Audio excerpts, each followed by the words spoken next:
Ladies and gentlemen, welcome. My name is Kelrick for MMOGames.com, and today we're talking about Heroes of the Storm. There has been a new patch deployed this week which has added new hero, the Lost Vikings. The Lost Vikings are literally 3 heroes in one, and all 3 can move, attack and be killed separately, while the player controls one at a time.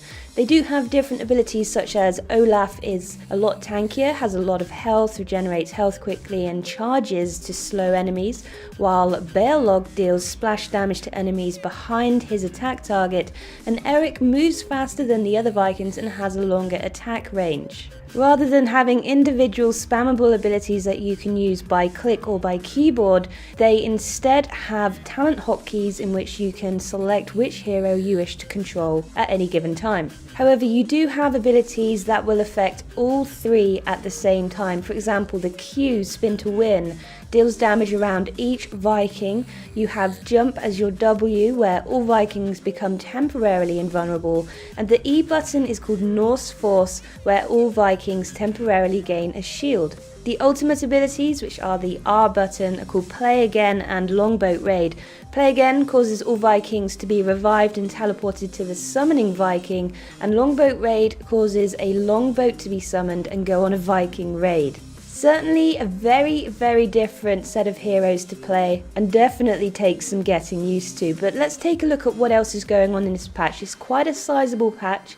There are a number of things such as art updates for hero models, skins and abilities, along with sound updates providing extra dialogue and sound effects. But there are some key changes to gameplay where the core in any battleground is now invulnerable until both a keep and fort in any single lane have been destroyed. That's quite a change there.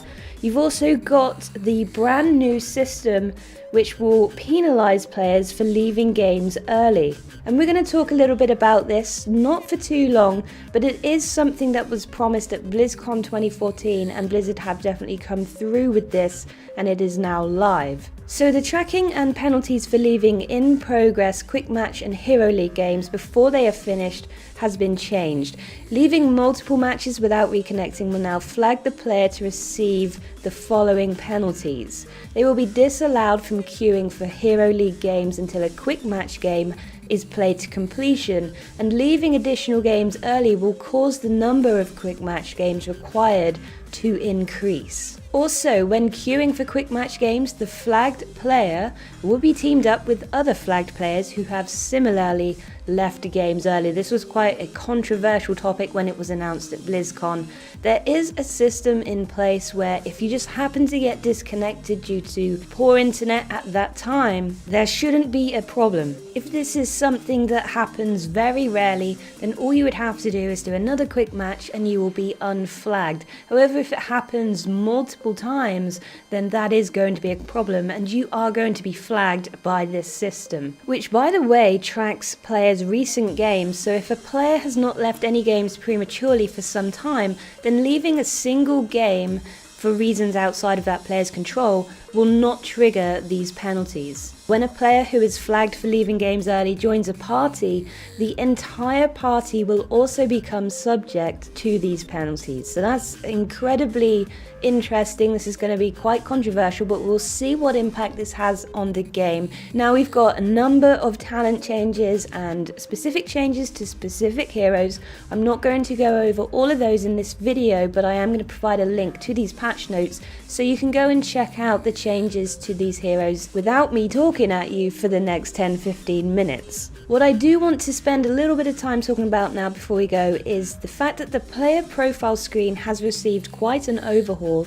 The daily quest tab has been removed, the profile summary tab has been removed, and the rewards tab has been renamed to player progression. A statistics tab has been added, and this is really cool because players can use this tab to view additional statistics about their performance in Heroes of the Storm, such as heroes they've scored the most takedowns or received the most death with, total games played and battleground win rates, so you get to see which battlegrounds you are winning on the most and with which heroes. So there was quite a lot of changes and additions with this patch. Very, very exciting. Let me know down below in the comment section what you think of these changes, specifically what you think about the penalties system being added to Heroes of the Storm. Do you think it's warranted? Do you think it's going to be a little too strong? And also the Lost Vikings. I realise that there's still a lot of people trying to get into the beta, but if you've had any experience whatsoever with the Lost Vikings, please let me know what you think of this hero so far. But that's all I have for you today. Thank you so much for watching. My name's Kalric for MMO Games, and I'll see you next time.